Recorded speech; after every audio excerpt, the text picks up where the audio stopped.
여기 한번 사진을 한번 보십시오. 아이의 웃는 모습이 너무 사랑스럽고 귀엽죠? 예. 근데 아이가 돋보기를 막 끼고, 근데 웃고 있죠? 근데 이 아이가 희귀병을 가지고 있어요. 이 아이는요, 엔젤먼 증후군. 그러니까, 무조건 웃는 병이에요. 웃음을 거칠 수 없는 병이죠.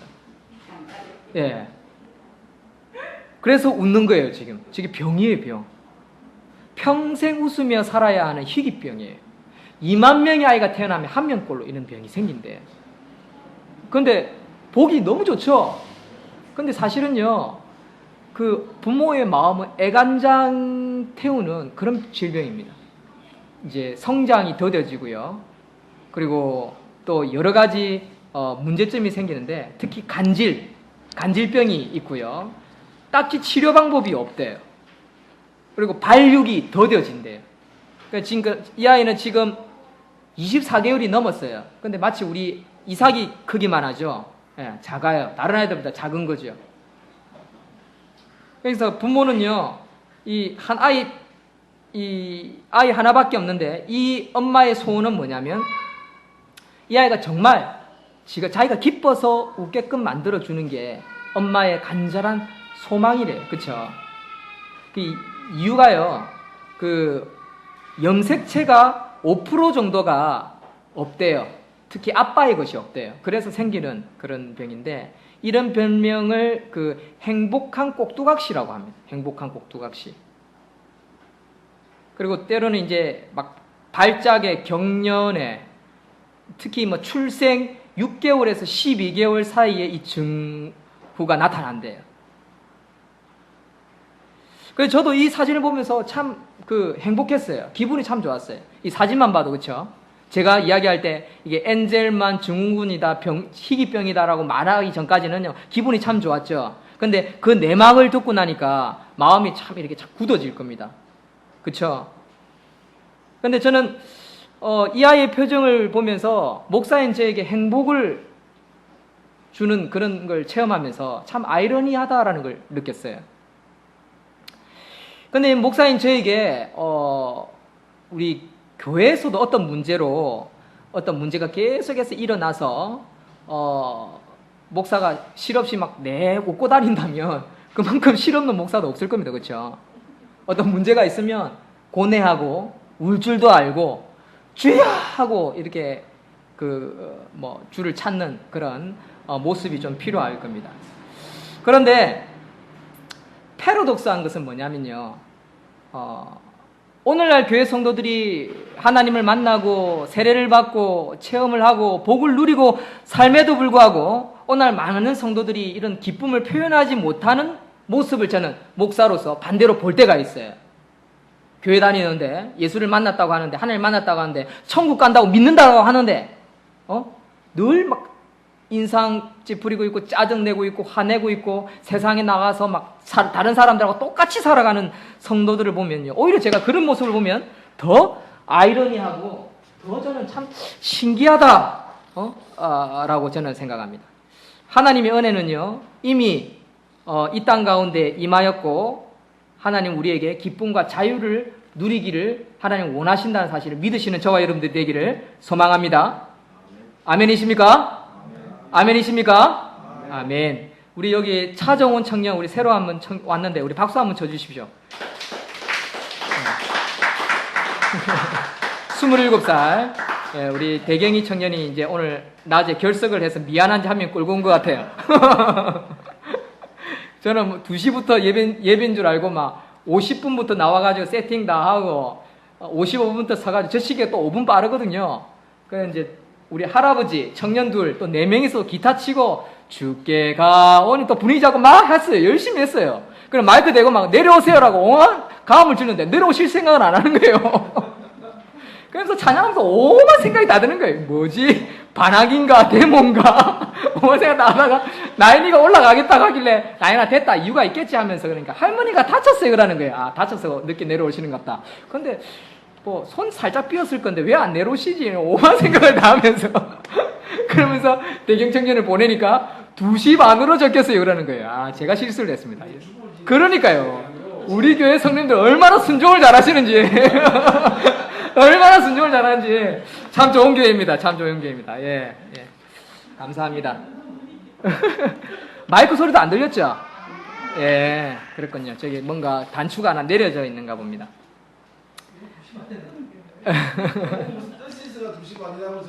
아, 그러셨군요.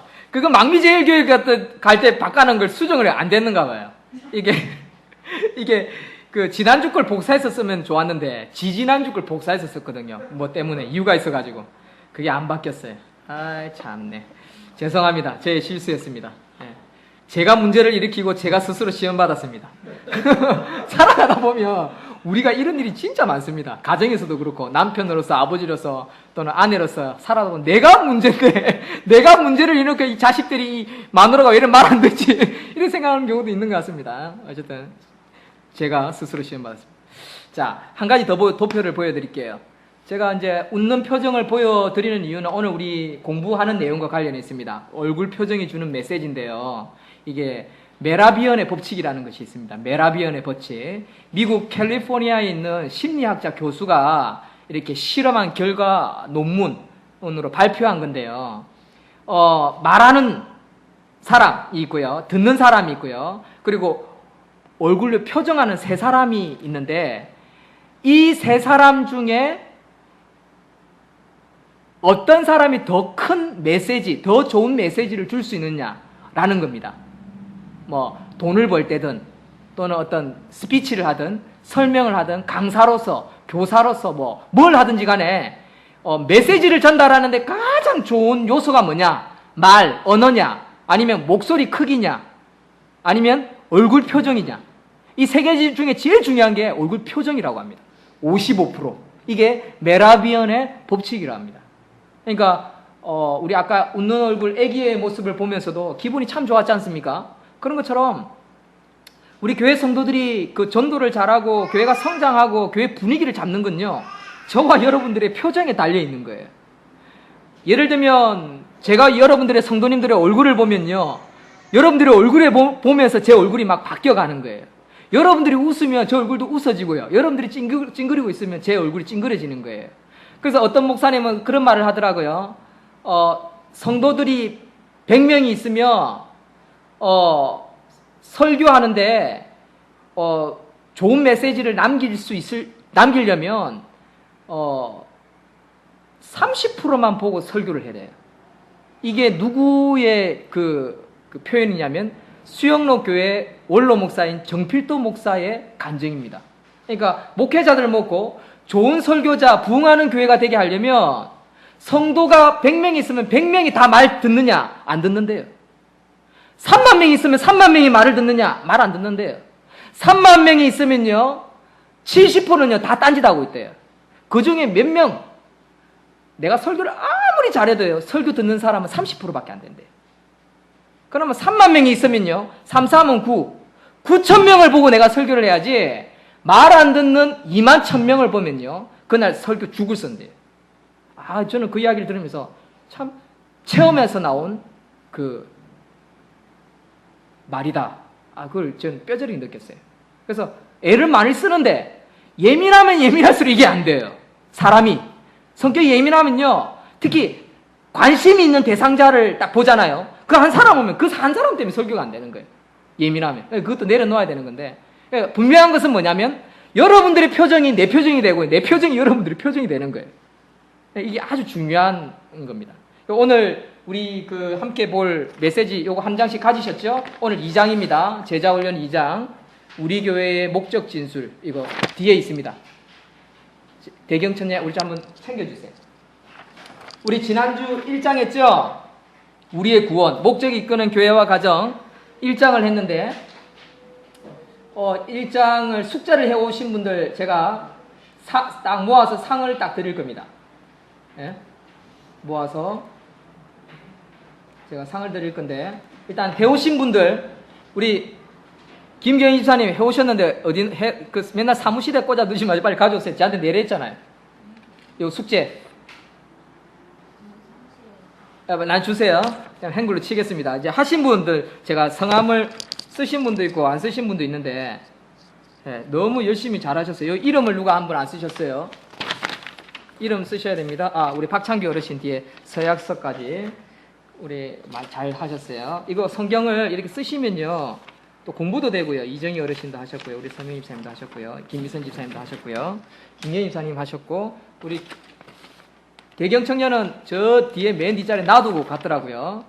그래서 아마 숙제 못했을 거예요. 내가 다 알고 있습니다. 그러나 이번 주라도 밀린 숙제 해오시면 제가 명단에 올리겠습니다. 아셨죠? 그래서 성경 말씀을 우리가 평소 때 못 읽지만 성경 공부하고 난 다음에 복습 차원에서 성경을 읽으면 더 효과적이라는 생각이 들어서 제가 내드리는 숙제니까 오늘도 여러분들 공부하시고 성경을 다 적어오시고, 오늘 요거 적으신 거는 다 가져가십시오. 가져가셔서 모으십시오. 아셨죠? 자, 일단 기도하고 오늘 오후 프로그램 진도 나가겠습니다. 하나님 감사합니다. 목적이 이끄는 교회와 가정이라는 제목으로 우리 제자 훈련을 합니다. 2단계 과정 중에 열린 모임과 또 2가지를 병행하려고 합니다. 세들백 교회에서 가르치고 섬긴 리그오렌 목사님의 저서인 목적이 이끄는 양육이라는 프로그램을 가지고 우리 교회가 벤치마킹을 해서 적용을 해보려고 합니다. 우리 성도님들에게 말씀의 은혜를 내려 주시옵소서, 허락하여 주시옵소서, 깨달음 주시고 성장하게 하여 주시고 변화시켜 주시고 하나님께 영광 돌릴 수 있는 우리 모든 성도님들 다 되게 하여 주시옵소서. 감사를 드렸고 이 모든 것 예수님 이름으로 기도드립니다. 아멘. 우리 차정훈 청년은요, 부담 갖지 말고 혹시 듣다가 잠이 오면 자도 됩니다. 기억해, 알겠죠? 저 친구는 우리 성도님들 기도해 주시는 게 교회 어릴 때 다니다 처음 왔어요. 우리 대경이 친구를 따라서. 그래서 좀 여유롭게 좀 자유함을 주고요. 교회를 적응을 좀 잘했으면 좋겠어요. 그리고 생각나시는 대로 기도해 주시면 감사하겠습니다. 자, 오늘은요, 우리 2장 제목 한번 읽어주십시오. 2장 제목 시작. 우리 교회의 목적 진술. 우리 교회가 교회로서 존재하는 이유에 대해서 한번 오늘은 살펴보도록 하겠습니다. 지난주는 우리가 뭐 했냐면 우리의 구원관에 대해서 우리가 나누었습니다. 오늘은요, 우리 교회의 목적, 우리 교회가 교회로서 존재해야 되는 이유가 뭔지 를 하나씩 살펴보고 배웠으면 좋겠습니다. 우리 교회가 그 존재해야 하는 이유를 아는 것도 중요하지만 이것을 실천하고 성공하려면요, 제일 중요한 것이 있습니다. 자, 따라합니다. 같은 마음, 따라하십시오. 같은 마음, 같은 뜻, 같은 생각, 같은 목적, 같은 꿈, 이런 것으로 되어 있어야 합니다. 지금 제가 부른 거는 생각나시면 자꾸 적으십시오. 왜냐하면 특히 우리 서명 집사님이나 박권희 집사님이나 우리 김민선 집사님, 김경희 집사님은 앞으로 이걸 가르치셔야 할 분들이에요. 제가 그랬죠. 처음에 왔을 때 제가 그런 말을 했죠. 저는 이 제자 훈련을 하는 목적은 여러분들이 듣고 아는데 그치는 게 듣는데 그치는 것이 아닙니다. 안다라는 것은 가르칠 수 있어야 되고 실천할 수 있어야 된다라고 이야기했죠. 그러니까 여러분들이 가르치고 실천할 수 있지 않으면 배운 것이라고 할 수 없습니다. 그래서 우리 열린 모임 교제에 대해서도 다음에 한 번 더 하겠지만, 어쨌든 지금 우리 목적이 이끄는 양육에 대해서 배우실 때도 여러분들 메모하시고 기록하셔서 나중에 꼭 가르치셔야 됩니다. 그래서 이것을 할 수 있으려면 우리 교회가 이끄는 목적에 대한 존재에 대한 이유를 실천할 수 있으려면요, 저와 같이 같은 마음, 같은 뜻, 같은 생각, 같은 마음으로 온전히 합할 수 있어야 돼요. 온전히 합하지 않고 나는 그렇게 생각하지 않는데 라는 마음으로 교회의 목적을 향해 나아간다면 그건 이루어질 수가 없는 거예요. 그러니까 배가 산으로 간다고요. 배가 바다로 가야 되는데 배가 산으로 가고 있어요. 그러면 제 얼굴도 굳어지고 여유가 없어지고 웃음도 나오지 않는 거죠. 마찬가지로 성도님들에게는 뭐가 안 나옵니까? 아멘이 나올 수 없는 거예요. 여러분들이 또 기쁨으로 받아들일 수가 없는 거예요. 그래서 목자와 같은 철학을 가질 수 있는 것은 온 마음으로 하나가 되는 것. 우리 교회 이름이 뭡니까? 하나로 교회지 않습니까? 마음이 하나 되어야 되죠. 예? 그러니까 그 사실을 기억하고 함께 따라올 수 있기를 소망합니다. 자, 우리가 지금 배우고 있는 이 목적이 이끄는 양육은요, 미국에 있는 세들백 교회에서 만든 교환입니다. 그리고 이 교환이 너무 좋아가지고 따라하는 분들이 많아요. 그러니까 이걸 가지고 막 변형시켜서 하는 분들이 많아요. 솔직한 말로 그 하늘 아래 새 것은 없습니다. 하늘 아래 하나님 외에는요, 인간이 만든 것 중에서 창조물은 없습니다. 거의 대부분 모방이죠. 모방에서 발전하다 보니까 창조가 된 것처럼 보이지만 다 보면요, 다 모방에서 시작됩니다. 뭔가를 보고 영감을 얻는 거예요. 뭔가를 보고, 뭔가를 듣고 영감을 얻는 거지 스스로 창조할 수 있는 건 없습니다. 우리가 성경 공부할 때도 저 교회 성경 공부는 너무 독특하고 너무 신선하고 너무 좋다. 새로 만든 것 같죠? 그렇지 않습니다. 어느 학자가, 어느 교수가, 어느 사람이 그걸 쓰고 있었던 거예요. 그걸 보고 적용을 어떻게 하고 그것을 어떻게 다시 짜집기하고 묶느냐. 그것도 새로운 하나의 어떤 기발한 교환이 될 수 있죠. 새로운 것이 될 수 있죠. 저도 그렇게 해서 다 짜집기 하고 싶은 마음도 생길 수도 있지만 그거는 저는 교만이라고 생각합니다. 저에게는 그런 능력이 없습니다. 그냥 저는 배우고 듣고 본 것을 너무 좋아서 이것을 내가 활용해야겠다. 어떻게 활용해야겠다. 하다 보면 이제 또 제게 되겠죠. 제게. 그리고 이제 또 우리 교회에 맞게끔 어떤 시스템화가 된다고 저는 생각하는데, 지금은 제가 목회한 지 이제 우리 교회에서 목회한 지 2년째 되어 가지 않습니까? 지금은 벤치마킹, 좋은 것을, 배운 것을 다 이제 적용하는 방식으로 합니다. 이 세들백 교회에서 만든 이 목적이 이끄느냐면, 세들백 교회가요, 지금 몇 명이냐면 3만 명입니다. 3만 명. 그래서 그 메가처치, 대형화된 교회가 됐는데, 이 목사님이 참 리고렌 목사님이 너무 잘 가르친 이 교환을 만들었음에도 불구하고 이 가정에도 아픔이 있어요. 아들, 첫째 아들, 3남매인데 첫째 아들이요, 우울증으로 자살했어요. 권총으로. 올해인가? 올해죠. 올해. 가슴 아프죠. 참 가정 자녀 교육은 그 아무리 뛰어난 그 영적인 지도자인 목사도 어떻게는 안 되는가 봅니다. 하나님 앞에 기도하는 방법밖에 없는데 하나님 인도하심이 있을 거라 저는 생각하는데, 어쨌든 분명한 것은 이 그 리고렌 목사님이 교환이 너무 좋다라는 거 생각하시고 함께 배우면서 우리 교회에 함께 적용할 수 있었으면 좋겠습니다. 여러분들 가정에도 적용하기를 소망합니다. 자, 좀 아멘 해주시면 분위기가 살 건데, 아멘이십니까? 네, 감사합니다. 1번 1. 그 대문자 로마 I 1번 있죠? 한번 읽어주십시오. 우리 교회가 시작. 우리 교회가 교회로서 존재하는 이유. 우리 교회의 목적은요, 예수 그리스도께서 주신 두 가지 핵심적인 말씀에 근거하여서 우리 교회는 존재합니다. 이거 어느 교회도 마찬가지겠죠. 우리 하나로 교회도 마찬가지입니다. 첫째는 뭐냐? 위대한 계명입니다. 계명. 말씀을 따라. 예수께서 이르시되 내 마음을 다하고 뜻을 다하고 목숨을 다하여 주 너의 하나님을 사랑하라 하셨으니, 이것이 크고 첫째 되는, 제일 되는 계명이요. 둘째는 그와 같으니 내 이웃을 내 몸과 같이 사랑하라 하셨으니, 이 말씀을 따라하는 겁니다. 이것이 뭡니까? 위대한 계명입니다. 이웃 사랑, 하나님 사랑. 이게 계명입니다. 위대한 계명은 뭐라고요? 하나님 사랑, 이웃 사랑. 쓰십시오. 우리 교회의 첫 번째 목적은요, 위대한 계명을 따라하는데, 그 계명이 뭐냐? 첫 번째, 하나님 사랑, 이웃 사랑입니다. 누가 이렇게 해라고 했습니까? 예수님이 하라고 한 겁니다. 예수께서 이르시되 내 마음을 다하고 목숨을 다하고 뜻을 다하여 주 너의 하나님을 사랑하라. 이것이 제일 첫 번째 됩니다. 그러니까 하나님을 기억하고 하나님을 사랑하는 것이 그리스도의 제일 중요한 그 기준이죠. 기준. 아멘이십니까? 아멘. 자, 우리 또 좀 까먹었는데요. 제가 다시 돌아가겠습니다. 읽고 쓰고 아멘. 따라합니다. 시작. 읽고 쓰고 아멘. 읽으라 할 때는 읽으시고, 읽고 나서 좋으면 아멘 하시고요. 또 듣고 나서 깨달으면 아멘 하시고요. 아멘. 네, 감사합니다. 반응을 해주셔야 돼요. 리액션을 해주셔야 됩니다. 그래야 제자 훈련이 안 지겹고 안 심심합니다. 그래서 시간도 푸떡 갑니다. 그리고 저도 빨리 진도를 나가고 저도 영감이 막 떠올라서 더 재밌게 할 수 있습니다. 아멘이십니까? 네, 감사합니다. 자, 하나님 사랑 뭐라고요? 이웃 사랑. 다시 위대한 계명은 뭐라고요? 하나님 사랑, 이웃 사랑. 그것이 위대한 계명입니다. 이 핵심에 근거하여서 하는 것입니다. 두 번째 핵심은 뭐냐? 위대한 사명입니다. 아멘. 뭐라고요? 위대한 사명. 마태복음 28장 19절 20절 다 같이 읽겠습니다.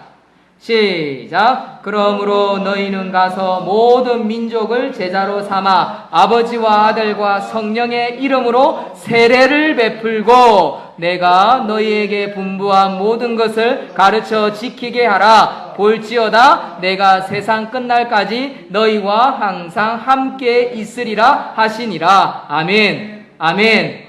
말씀 읽고 나면 꼭 해야 되는 게 있죠. 아멘입니다. 아멘. 그렇습니다. 맞습니다. 믿습니다. 아멘. 동일한 표현입니다. 자, 세례를 베푼다. 이 세례는요, baptize. 우리 그 개신교는 루터와 칼빈을 따라 이 스프링을 주로 합니다. 그러나 성경 원어를 살펴보면 100% 몸 전체를 담그는 게 세례입니다. 그래서 어떤 이단들은요, 물에 전체가 안 들어갔다 하면 인정하지 않는 이단도 있습니다. 이제 접근하는 방법은 어떻게 접근하냐면, 당신 죄 짓죠?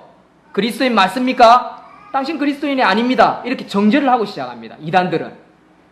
그래서 우리 믿음에 대해서 어떻게 하냐면 의심하게 만듭니다. 왜 당신이 그렇게 죄를 짓는지 압니까? 세례를 받으면서도 그건 당신이 참된 예수 그리스도의 제자가 아니라서 그렇습니다. 라고 딱 선포를 합니다. 두 번째도 나와서 당신이 참된 제자를 통해서 세례를 받지 못했기 때문에 당신은 죄를 짓는 겁니다. 라고 못 박습니다. 그리고 나서 어떻게 하는지 아세요? 당신은 잘못된 교회를 다니니까 제대로 된 교회에 나와서 제대로 된 세례를 받아야 됩니다. 세례가 뭔지 아세요? 세례는 침례입니다. 라고 하면서 당신이 받은 세례를 잘못된 것으로 못 박아버립니다. 그 이단들의 특징이죠. 성경을 모르면요, 이런 거예요. 확 넘어가는 거예요. 확 넘어가는 거예요. 자, 우리 교회의 목적 다시 한번 위에 읽어주십시오. 교회의 목적은 예수 그리스도께서, 시작. 교회의 목적은 예수 그리스도께서 주신 두 가지 핵심적인 말씀에 근거하고 있다. 첫째, 위대한 계명. 둘째, 위대한 사명. 계명은 뭡니까? 하나님의 사랑, 이웃 사랑에 따라서 하는 것. 위대한 사명은 뭡니까? 말씀입니다. 세례를 베푸고 가르쳐 지키게 하는 것. 세례를 베풀고 가르쳐 지키게 하는 것. 뭘 가르쳐 지키게 하는 걸까요? 하나님의 말씀을 가르쳐 지키게 하는 것. 여러분들도 지금 말씀을 배우면서 가르쳐 지켜야 돼요. 그리고 여러분들도 다른 사람을 가르쳐 지키게 만드는 교사가 되어야 되고요. 양육자가 되어야 됩니다. 어떻게 해요? 부족하지만 목사인 저를 보면서 닮아가려고 전도하고 가르치는 자가 되어야 돼요. 가르치다 보면 내가 또 무엇이 잘못됐는지도 알게 되겠지요. 자, 그 다음 우리 교회의 슬로건 읽으면서 답이 생각나면 한번 써보십시오. 답은 다 나왔습니다. 다 같이 읽습니다. 시작. 우리는 위대한 계명과 계속해서 위대한 사명을 향한, 답은 우리는 위대한 계명과 위대한 사명을 향한, 이렇게 시작합니다. 다 같이 읽겠습니다. 우리는, 시작. 우리는 위대한 계명과 위대한 사명을 향한 위대한 헌신이 위대한 교회로 자라게 한다고 믿는다. 아멘. 아멘. 예, 이렇게 선서 하는 거예요, 사실은. 이게. 예, 딱 서가지고. 우리는 위대한 계명과 위대한 사명을 향한 위대한 헌신이 위대한 교회로 자라게 한다고 믿는다. 사실 이러한 헌신된 자들 때문에 교회가 자라고요. 교회가 부흥하고요. 또 가정이 잘 되고요. 복을 받습니다.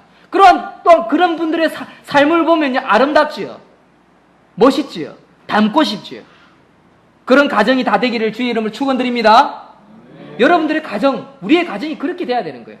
제가 팔푼이처럼 맨날 우리 가정, 자녀 자랑하잖아요. 이유가 뭡니까? 저도 아브라함처럼 하나님의 부르심을 받아서 아무것도 모르는 철부지였지만 하나님 복으로 인해서 자녀 4명과 가정을 이끄는 아비가 되었고 또 한 교회 담임이 되었다라고 이야기하는 이유가 뭡니까? 내가 잘났어요? 아닙니다. 제가 뭐 잘난 게 있어요? 팔푼이죠, 팔푼이. 팔불출밖에 더 됩니까? 그렇죠?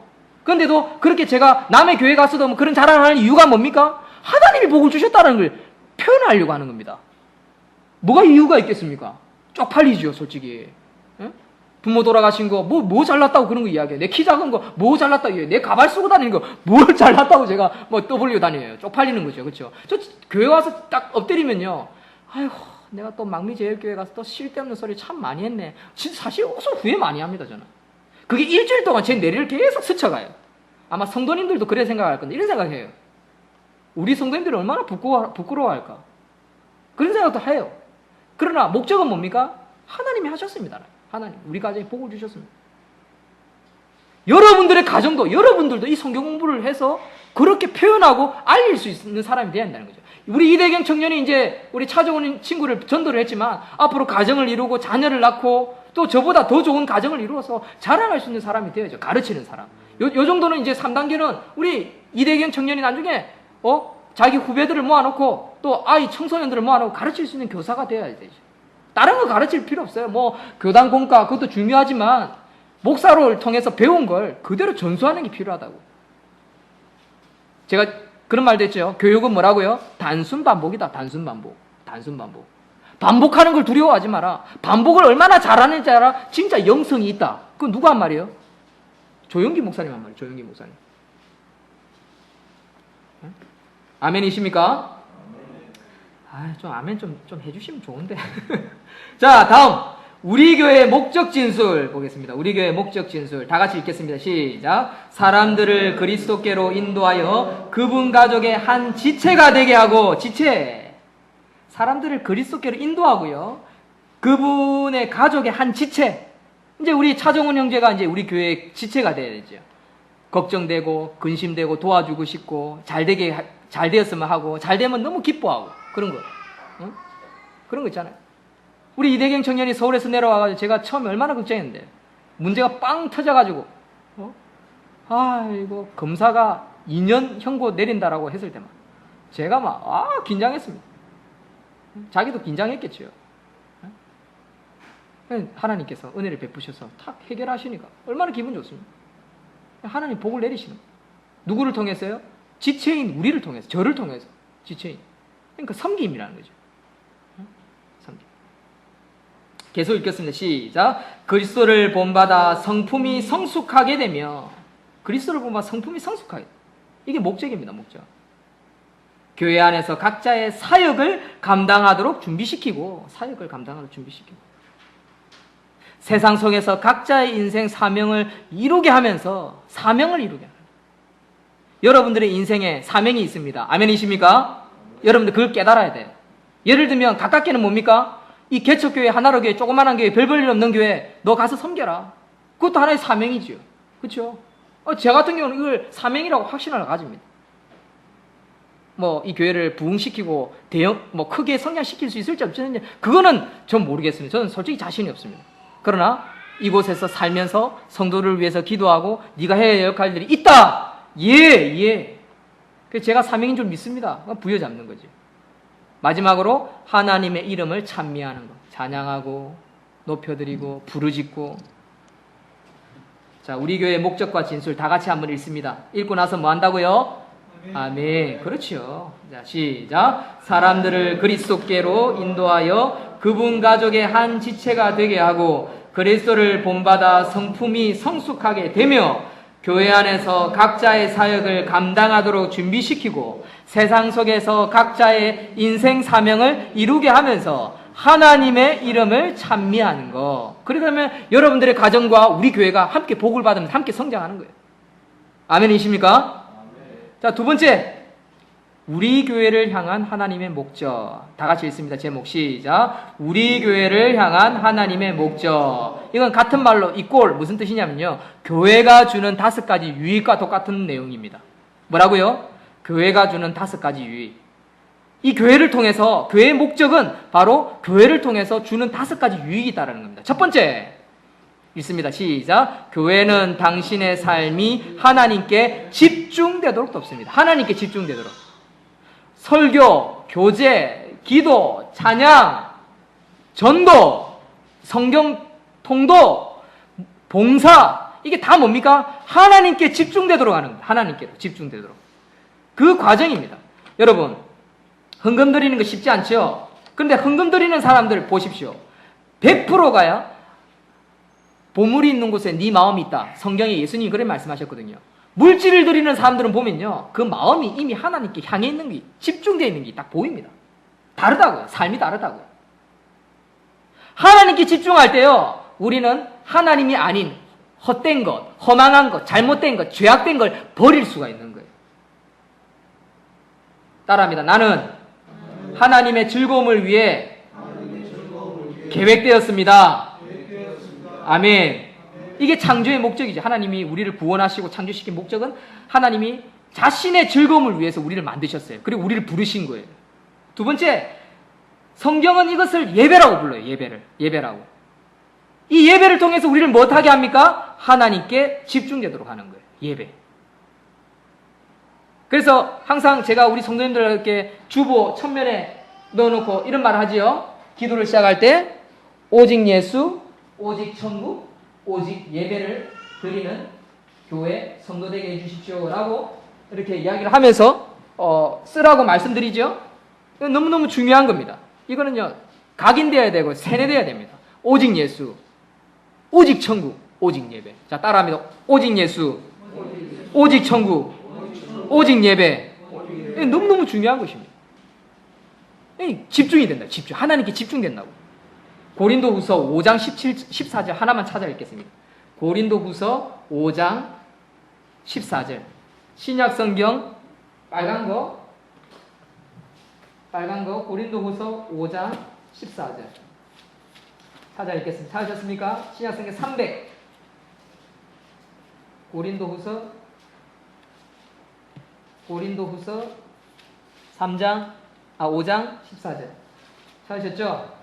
빨간 거 300쪽 가까이 됩니다. 5장 14절 다 같이 읽습니다. 시작. 그리스도의 사랑이 우리를 강권하시는도다. 우리가 생각하건대 한 사람이 모든 사람을 대신하여 죽었은즉 모든 사람이 죽은 것이라.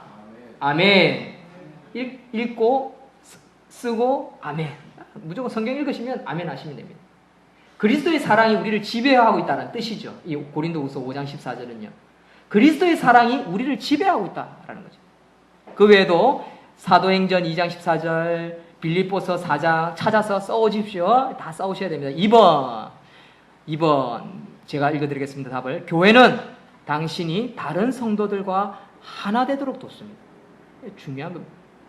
교회는 다른 성도들과 만약 우리 교회에 오는 성도님들 중에 우리 가운데 흡수되지 못하고 겉돌고 있다. 그러면 뭔가 교회를 향한 하나님의 목적이 이루어지지 않은 거예요. 전도가 안 된 거라고 볼 수도 있는 거예요. 한편으로는.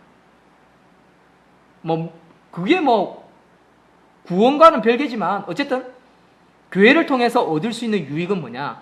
그 성도가 우리 가운데 흡수가 되어서 하나가 되어서 살피고 돌아보고 섬기는 일에 하나가 될 수 있게 한다라는 것이지요. 자, 성경 말씀이 틀렸는데 로마서 12장 5절 하나만 찾아 읽겠습니다. 틀렸습니다. 로마서 21장 없습니다. 로마서 12장 5절 빨간 거 우리 어르신들을 위해서 빨간 거라고 이야기를 합니다. 고린도전서 5장 뒤에 하나만 찾아 읽겠습니다. 사도행전 5장 14절 미안합니다. 12장 5절 로마서 왜 이러니까 죄송합니다. 로마서 12장 5절 이와 같이 찾으셨습니까? 256쪽 빨간 거 찾으셨습니까? 이와 같이 찾으신 분들만 읽겠습니다. 시작. 이와 같이 우리 많은 사람이 그리스도 안에서 한 몸이 되어 서로 지체가 되었느니라. 한 몸이 되는 거. 우리가 오늘 성찬식도 나눈 것도 뭡니까? 예수 그리스도와 하나가 됐다는 거죠. 우리 성도들은 그 예수님 중심으로 우리가 하나가 되어야 됩니다. 하나가 되지 못하면 우리가 가슴 아파야 해요. 걱정하고요. 근심해야 되고요. 어떻게 도와줄까 해야 되는 거예요. 누구처럼? 바나바가 사울을 섬기는 것처럼. 바나바가 바울을 데리고 와서 사도 안에 끼워 넣는 것과 같은 그런 수고가 필요하다는 거죠. 2번 다 같이 읽습니다. 2번 시작. 교회는 당신이 다른 성도들과 하나가 되도록 돕습니다. 이게 교회의 목적이라는 거죠. 하나님의 목적. 세 번째, 교회는 당신이 영적 성숙을 개발하도록 돕습니다. 교회가 주는 세 번째 유익은 영적 성숙. 사랑하는 마음을 가지고 즐거워하는, 기뻐하는, 화평하는 마음, 오래 참는 마음, 자비를 베푸는 마음, 양선을 베푸는 마음은 뭐 충성, 온유, 절제, 이게 다 뭡니까? 영적 성숙이죠. 성령의 9가지 열매. 영적 성숙을 해서 정말 아비는 아비답고, 더 아비다운, 어미는 어비답고, 또 남편은 남편답고, 교사는 교사답고, 다운 사람으로 만들어가는, 그래서 교회가 존재하는 겁니다. 교회의 목적은요, 바로 이러한 목적이라는 거죠. 다 같이 3번 읽습니다. 교회는 시작. 영적 성숙을 개발하도록 돕습니다. 제가 에베소서 4장 16절 말씀 하나 읽어드릴게요. 그리스도의 지도를 통하여 온몸이 완전하게 서로 조화되고 각 지체가 그 기능대로 다른 지체를 도와서 온몸이 건강하게 자라고 사랑으로 그 몸을 세우게 되는 것. 이게 교회라고, 교회. 여러분들의 가정이 그런 교회가 돼야 돼. 하나님이 본성적으로 아비와 어미에게 그런 기본적인 걸 주셨어요. 자식을 낳고 사랑하고 키우고 싶고 전 인생을, 내 인생을 걸어서라도 자식을 위해서 희생하고 싶은 그 부모의 심령을 주셨죠. 그게 하나님의 형상을 따라 되어진 거라고요.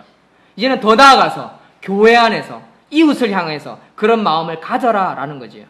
교회는 그런 모양으로 우리가 서로 세워가게끔 지어졌다. 교회의 목적은 그거다라는 거죠.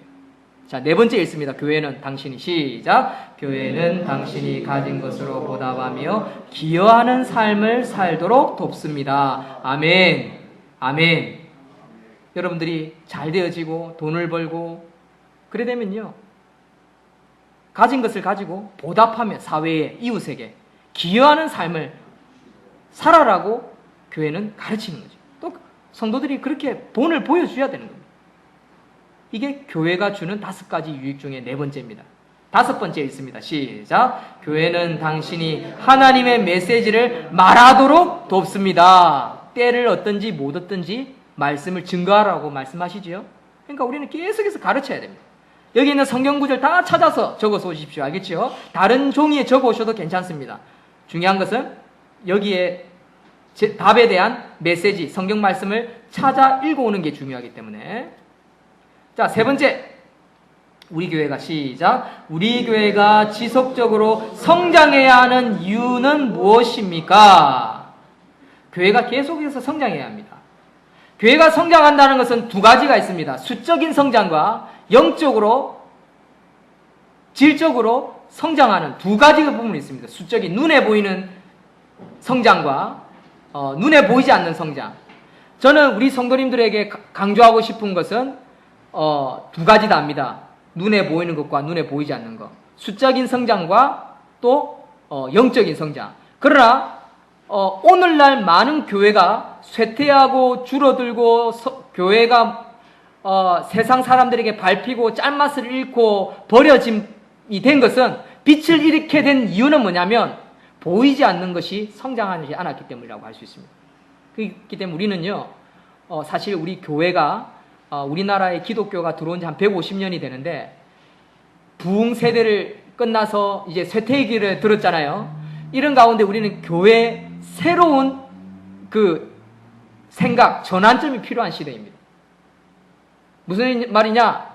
조영기 목사님이 여의도 순복음교회를 중심으로 50만 명, 60만 명, 70만 명, 80만 명, 세계에서 가장 큰 교회를 성장시켜 갈 때, 60년대, 70년대, 80년대, 90년대 엄청나게 성장시켜 갈 때 교회는 사실 1세대였다라고 할 수 있습니다. 성장의 세대.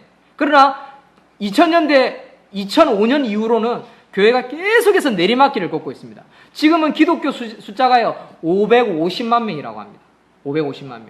그런데 이 550만 명이 알짜배기냐? 아닙니다. 2단까지 포함해서라고 이야기를 합니다. 그만큼 교회의 성도들이 많이 줄어들었습니다. 한때는 뭐 800만 명, 1200만 명, 1600만 명, 뭐 2000만 명이다 하는 시대도 있었죠. 그러나 지금은 그렇지 않습니다. 왜 그렇게 됐습니까? 교회로서의 그 역할들을 감당하지 못했기 때문에 그렇죠. 빛과 소금의 역할들을 잃어버렸기 때문에 그렇습니다. 밟히기 때문에 그런 거죠. 그래서 저는 우리 교회의 성장은 뭐냐? 성도들이 일단은 영적으로 자라는 겁니다. 가정적으로, 어미로서, 아비로서, 자라는, 성도로서 자라는, 영적 성숙을 계속해서 개발하고 거듭나는 것입니다. 성품이 바뀌어지는 것입니다. 이런 성장이 저는 먼저 첫 번째고, 두 번째는 숫자적인 성장입니다. 숫자. 계속해서 전도해 와야 돼요. 가르치고. 내가 잘하지 못하고 여러분들이 잘하지 못하는데 사람 데리고 오면 뭐합니까? 그리고 뭐 교회 재정이 쌓이면 뭐합니까? 그건 의미가 없는 거죠. 그건 부패될 수밖에 없는 겁니다. 썩어가는 거라고. 자, 우리 교회가 지속적으로 성장하는 이유는 무엇입니까? 첫째, 하나님은 모든 사람을 사랑하시기 때문에, 모든 사람을 구원하시고자 하는 그런 애틋한 마음이 있으시기 때문에 교회는 지속적으로 성장해야 합니다. 두 번째, 여기 성경 구절 한번 제가 불러드리겠습니다. 하나님은 모든 사람을 사랑하시기 때문입니다. 베드로후서 3장 9절 찾아서 적어오십시오. 베드로후서 3장 9절. 거기에 답이 있습니다. 하나님은 모든 사람을 사랑합니다. 아무도 멸망하지 않고 하나님은 오래 참으시면서 회개에 이르기를 하나님 원하십니다. 기다리십니다. 그래서 우리는 교회가 성장한다 할 때 어떤 의리의리한 교회, 성도가 많은 교회, 프로그램이 좋은 교회 아닙니다. 그런 교회는 저는 건강한 교회라 생각하지 않습니다. 복음을 전하고 가르치고 그가 성령의 9가지 열매를 가지면서 영적으로 성장하는 교회. 한 영혼이 올지라도 그 영혼이 거듭나고 바뀌고 아름다운 가정을 꾸려가고 자녀를 양육하고 또 다른 사람을 가르치고 성숙하는 교회.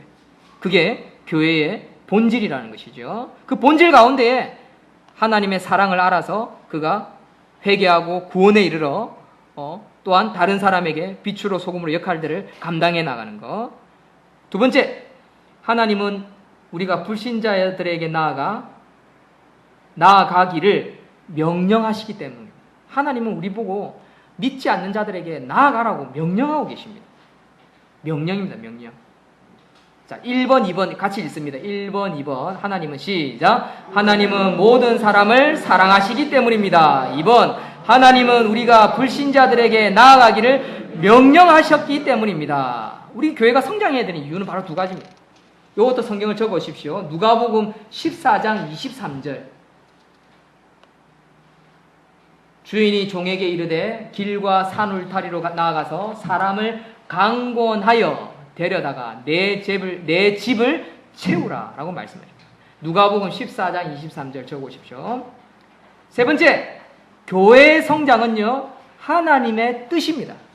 교회의 성장은 하나님의 뜻이기 때문에 그렇습니다. 골로새서 2장 19절 적어 오십시오. 온 몸이 머리로 말미암아 마디와 힘줄로 공급함을 받고 연합하여 하나님이 자라게 하심으로 자라느니라. 내가 예수님이 내 교회를 세우리니 이런 목적에 의해서 교회는 성장해야 합니다. 눈에 보이는 수적인 성장, 또 눈에 보이지 않는 영적인 성장, 거듭남 이런 것들이 필요하다.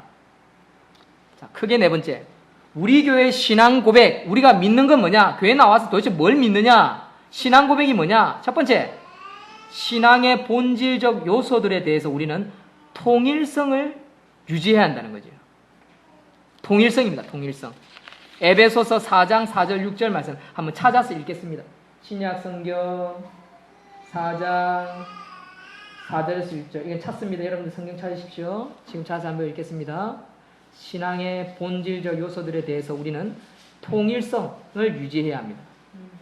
유지합니다. 하나가 되어야 한다는 거죠. 에베소서 4장 4절 6절.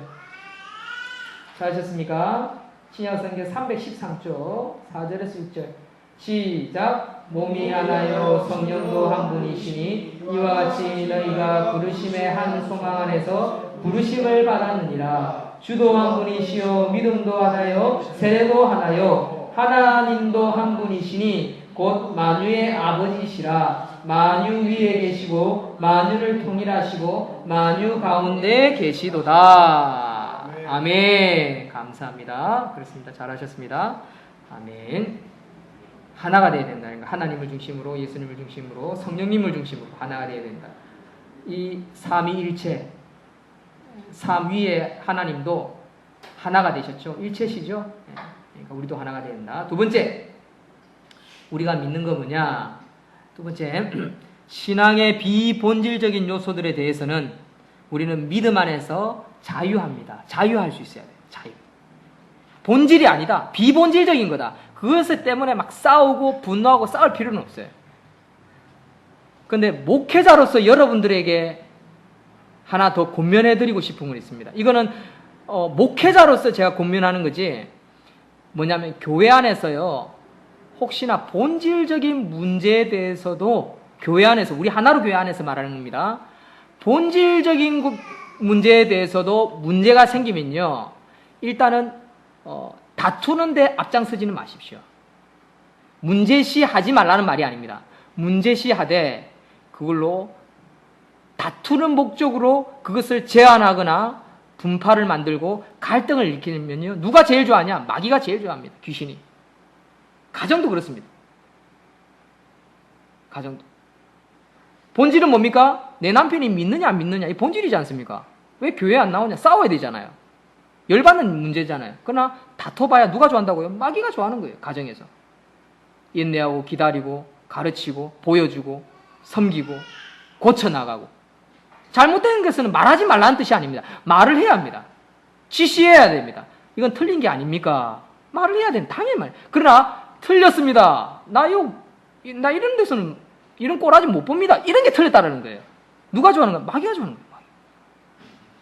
갈등은요, 마귀가 제일 좋아하는 겁니다. 그래서 제가 이거는 목회자로서 여러분들에게 부탁드리는 겁니다. 그러나 본질적인 문제가 깨진다, 부셔진다. 이거는 죽음을 각오해서라도 싸워야 되는 거예요. 본질을 고수해야 되는 거예요. 본질이 뭡니까? 말씀이죠, 말씀. 말씀을 위해서는요, 우리 목숨을 내놓고 싸워야 되는 거예요. 목적이 뭡니까? 하나님 나라, 우리의 가정을 지키는 거죠. 이건 너무너무 중요한 영적인 질서입니다. 자, 세 번째. 다 같이 읽어주십시오. 시작. 신앙의 모든 요소들에 대해서 우리는 사랑을 나타냅니다. 이게 교회의 신앙 고백입니다. 우리가 믿는 것. 사랑을 나타내는 목적을. 사랑으로 말하고, 사랑으로 들어주고, 사랑으로 싸우고, 사랑으로 지시하고, 사랑을 나타내죠.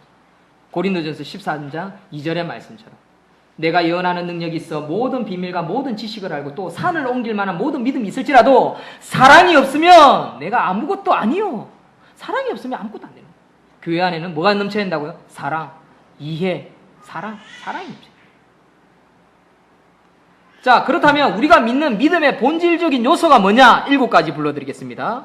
본질적인 요소가 있습니다. 첫째, 하나님에 대하여. 하나님. 믿음의 본질적인 요소는 뭐라고요? 하나님. 하나님은 우주의 창조자시요 통치자이십니다. 하나님은 영원 전부터 영원까지 성부, 성자, 성령 세 인격으로 존재합니다. 이 세 분은 위격이 같으며 한 하나님이십니다. 이게 창세기 1장 1절, 26절, 10편, 90편, 2절, 마태복음 28장 19절, 베드로전서 1장 2절, 고린도후서 13장 14절. 하나님에 대해서는요, 우리가 이 가장 중요한 본질적인 요소라는 하나님. 두 번째, 예수 그리스도에 대하여. 예수 그리스도는 뭐라고요? 하나님의 아들이십니다. 이게 본질적인 요소입니다. 예수님. 세 번째 요소, 성령님에 대하여. 성령님은 아버지 하나님이 예수님과 격이 같습니다. 라는 거지. 성령님을 인정해야 됩니다. 성령님, 우리와 함께 하시는 분. 예수님의 영. 이게 본질입니다. 자, 본질 일단 3가지 불러드렸죠. 불러주십시오. 시작. 하나님, 예수님, 성령님. 네 번째, 성경에 대해서. 성경은요, 완벽합니다. 무오합니다. 무오하다는 말은 흠이 없다라는 겁니다.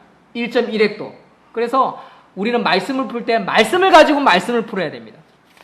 그래서 말씀을 중심으로 살아야 합니다. 성경이 본질입니다. 다섯 번째. 본질의 요소 중에 5번째는 인간입니다. 인간에 대하여. 인간은 하나님의 형상에 따라 창조되어졌다. 이게 본질입니다. 그렇기 때문에 이 인간은 하나님께 예배드려야 할 예배자다. 이게 본질이라는 거죠. 인간은 뭐라고요? 하나님의 형상에 따라 만들어졌고 예배자가 되어야 된다. 그래야 인간의 창조의 목적대로 살아가는 게 되는 겁니다. 이게 인간이 본질의 요소 5번째입니다. 6번째, 우리가 믿는 믿음의 본질의 6번째 요소는 뭐냐면 구원입니다. 구원관이 정확해야 됩니다. 구원은요, 우리를 향한 하나님의 값없는 선물입니다. 하나님 우리에게 주셔야 합니다. 이 자리에 오신 모든 분들에게 하나님이 구원의 선물 주셔야 여러분들이 구원받았다라고 할 수 있는 겁니다. 구원에 대해서 여러분들이 확실히 아셔야 됩니다. 이런 모든 것을 이 시간에 다 설명을 할 수는 없습니다. 그러나 본질적인 요소만 이야기합니다. 마지막으로 7번째 본질의 요소 뭐냐면 영원성, 영원한 것, 천국에 대한 겁니다. 사람은요, 영원한 존재로 처음부터 창조되어졌습니다. 그러나 그걸 상실했죠. 마귀 때문에 하나님께 징계로 말미암아 죄로부터 그것이 빼앗겨 버렸습니다. 그런데 그것을 다시 소유할 수 있는 방법이 있습니다. 그게 누굽니까? 예수님을 통해서 그렇습니다. 7번째 요소는 영원에 대한. 천국과 지옥은 영원토록 존재하는 실제 장소다. 이게 저와 여러분들이 꼭 본질적인 요소로 기억하고 있어야 되는 겁니다. 자, 7가지 한번 불러봅니다. 시작. 하나님, 예수님, 성령님, 성경, 인간, 구원, 영원, 영원성, 그렇게 천국 이렇게 하셔야 됩니다. 천국과 지옥. 7가지의 본질에 대해서 우리가 확실히 부여잡고 있어야 됩니다. 자, 우리가 교회의 신앙 고백, 우리가 믿는 것은 4가지였습니다. 첫째, 하나가 되어야 된다는 거. 두 번째, 믿음 안에서 비본질적인 것에 대해서는 자유해야 한다는 것. 이것은 다른 말로 율법에 얽매이지 말라는 뜻입니다. 세 번째, 사랑해야 됩니다. 이웃사랑, 사랑을 실천하는 것. 네 번째, 본질적인 7가지 요소를 우리는 공부하고 깨뚫고 그 본질적인 요소에 대해서는 우리가 잘못된 것에 대해서는 싸워야 합니다. 자, 마지막으로 이런 삶을 사십시오. 그리스도인의 9가지 라이프 스타일에 대해서 한번 읽겠습니다. 믿음이란 읽습니다. 시작. 믿음이란 행동으로 옮겨지지 않으면 별로 가치가 없습니다. 우리의 삶은 우리의 신앙 고백과 함께 어우러져야 합니다. 성경은 생활 양식의 중요성에 대해 다음과 같이 분명히 알려줍니다. 고린도후서 6장 3절 읽습니다. 시작. 우리가 이 직분이 비방을 받지 않게 하려고 무엇에든지 아무에게도 거리끼지 않게 하고. 아멘. 유다서 1장 21절 하나님의 사랑. 시작. 하나님의 사랑 안에서 자신을 지키며 영생에 이르도록 우리 주 예수 그리스도의 긍휼을 기다리라. 아멘. 야고보서 1장 22절. 아멘. 감사합니다. 너희는 시작. 너희는 말씀을 행하는 자가 되고 듣기만 하여 자신을 속이는 자가 되지 말라. 아멘. 말씀을 듣고 은혜를 받잖아요. 그러면 듣기만 하고 우리 자신을 속이는 경우가 많습니다. 교회를 벗어나거나 가정으로 돌아가서 직장에 살면서 우리 스스로를 만홀히 여기고 속이는 경우가 있습니다. 이것은 무슨 말이냐? 야고보 선생님이 강조하는 게 뭡니까? 행하라, 실천하라, 노력해라. 왜 자꾸만 안 된다라고만 생각하고 그 자리에 머물러 있느냐? 그걸 강조하는 야고보 선생님이죠. 이 그리스도인의 가장 큰 문제점의 한 가지죠. 행해야 합니다. 이거는 양 수레바퀴, 양 날개와 같습니다. 새가 날개 하나로 나르는 거 봤습니까? 못 나는 겁니다. 그건 불구자입니다. 믿음이 있습니다. 행하지 않는 거. 그건 날개 한 개 부러진 거예요. 그거는 불구자라고, 불구자. 그러면 안 됩니다. 자신을 속이는 거예요. 끊임없이 노력해야 돼요. 조금이라도 실천할 수 있는 거. 그리고 하나님 앞에 나와서 부끄러워해야죠. 깨진 거 깨져야지. 하나님 앞에 두드려 맞아야죠. 발바닥 맞아야 되는 거예요. 우리 아이들은 발바닥 맞는 건 제일 무서워합니다. 그건 하나님의 징계지요. 그 징계는 사랑입니다. 우리 어른들은 웃지요. 왜? 아버지가 자식을 얼마나 사랑하는지를 발바닥 이야기만 해도 웃으면서 아시잖아요. 그래서 우리 아이들이 우리 망미 어린이 집에 가면요, 선생님들이 칭찬을 해요. 망미 어린이 집에 아이들이 3, 40명 이래 있는데 인성이 우리 에스더하고 수아가 제일 좋대요. 인성이. 그래서 우리 사모 보고 와서 인성교육 좀 시켜달라고. 어떻게 해서 수아하고 에스더가 인성이 이래 좋느냐고. 그래서 내가 우리 집 사람을 가르쳐줬어요. 어떻게 해서 가서 뭐라고 강의해야 되냐라고 이야기길래 발바닥을 때려야 합니다. 내가 매로 발바닥 때리는 걸 좀 가르치십시오. 너무 부모들이요, 자녀를 징계를 하지 않습니다. 그게 자녀를 죽이는 겁니다. 자, 라이프 스타일 첫 번째 목적을 가지고 살아야 합니다. 목적이 뭡니까? 에베소서 5장 17절 읽습니다. 그러므로 시작. 그러므로 어리선자 되지 말고 오직 주의 뜻이 무엇인가 이해하라. 다윗은 시작. 다윗은 당신의 하나님의 뜻을 따라 섬기다가 잠들어 그 조상들과 함께 묻혀 썩음을 당하였으되 그들은 목적을 가지고 살았어요. 하나님의 뜻을 따라 사는 목적. 주의 뜻이 무엇인지 이해하는 거. 말씀을 듣고 읽고 쓰고 아멘하고 그게 다 목적을 가지고 살아가겠다라는 고백 아닙니까? 신앙 고백이지 않습니까? 왜 그렇게 하지 않느냐는 거죠. 그게 첫 번째 그리스도인의 라이프 스타일입니다. 그래서 제가 공부하면서 읽고 쓰고 아멘하라고 그런 겁니다. 멍하게 있다 가는 성도 치고 성경공부 잘하는 사람 없어요. 두 번째, 문화를 변혁시키십시오. 문화를 개혁하십시오. 아멘. 첫 번째 읽습니다. 시작. 목적을 가지고 살아가십시오. 두 번째, 문화를 변혁시키십시오.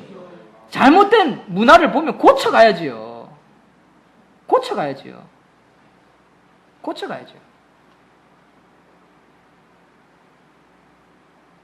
로마서 12장 2절 있습니다. 시작. 너희는 이 세대를 본받지 말고 오직 마음을 새롭게 함으로 변화를 받아 하나님의 선하시고 기뻐하시고 온전한 뜻이 무엇인지 분별하도록 하라. 이게 문화를 개혁시켜가는 메시지이죠. 거기도 다 써오십시오. 잠언 11장 11절, 예레미야 15장 19절 이하 한번 써오십시오. 문화를 개혁하는 거. 문화를 개혁하는 거. 뭐 하고 싶은 말 많은데 줄이겠습니다. 3번. 세 번째, 불신자들과의 접촉점을 만드십시오. 접촉점을 만들어야 합니다. 접촉점이 없으면요, 그들에게 복음을 전할 기회가 없습니다. 아, 세상 사람들은 이래서 문제야. 맞습니다. 문제 맞습니다. 맞죠? 그러나 건전한 접촉점을 만들어 가야 합니다. 그건 얼마든지 있습니다. 네 번째, 믿음으로 기대하십시오. 하나님께서 이 일을 통해서, 이 그리스도인의 라이프 스타일을 통해서 나에게 어떤 복을 주실 것이니 그걸 기대하십시오. 소망하십시오. 그리고 그것을 누리십시오.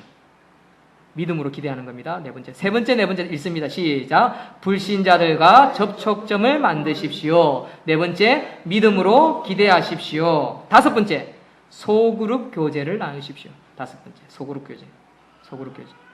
자, 우리 집사님들, 오늘 소그룹 교제에 대해서 제가 정리를 하고 이제 마무리를 하겠는데요.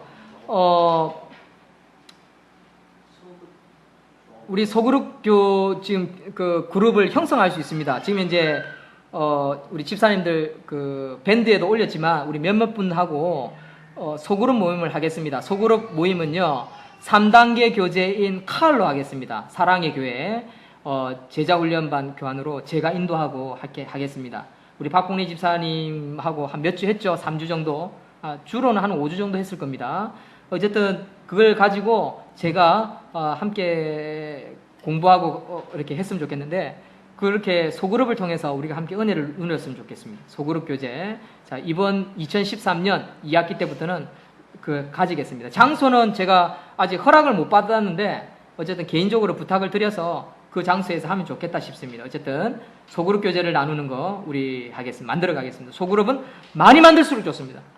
많이 만들수록. 자, 여섯 번째. 바른 헌금, 바른 11조, 바른 헌금을 드리십시오입니다. 바른 헌금. 헌금은 여러분들이 신앙 고백입니다. 일곱 번째, 해마다 영적 점검을 하십시오. 내가 작년보다 올해가 나아졌는가? 올해는 내가 어떻게 성장할 것인가? 그걸 자꾸만 점검하십시오. 자기 스스로. 작년이나 올해나 똑같았다. 그러면 좀 고민을 하셔야 되겠죠. 고민을 해야 됩니다. 여덟 번째, 서로를 향해 웃으십시오. 저는 엔젤만 이 참 질병은 참 보면 볼수록 참 좋은 질병인데 아이가 안 자라니까. 예, 해마다 영적 점검을 하십시오. 여덟 번째, 서로를 향해 웃으십시오. 하여튼 우리 교회 자꾸만 나오셔서 늘 웃고 또 재미난 이야기, 웃을 이야기를 많이 하실 수 있는 저 여러분들이 되었으면 좋겠습니다. 좀 어두운 이야기는요 개인적으로 이렇게 하시면서 기도하고 함께 울어줄 수 있었으면 좋겠습니다. 힘든 이야기를 들으면서 울어주지 못할 때 저는 좀 한편으로는 좀 안타깝습니다. 피리를 보면요 춤을 춰야 되고요, 웃는 이야기는 웃어야 되고요, 슬픈 이야기는 함께 울어야 하는 것입니다. 그걸 구별을 못하는 것도 장애라고 볼 수 있는 거죠. 자, 서로를 향해서 웃을 수 있는 저와 이런 교회 안에서 웃을 수 있었으면 좋겠습니다. 이것이 그리스도인의 라이프 스타일입니다. 라이프 스타일. 자, 9번째.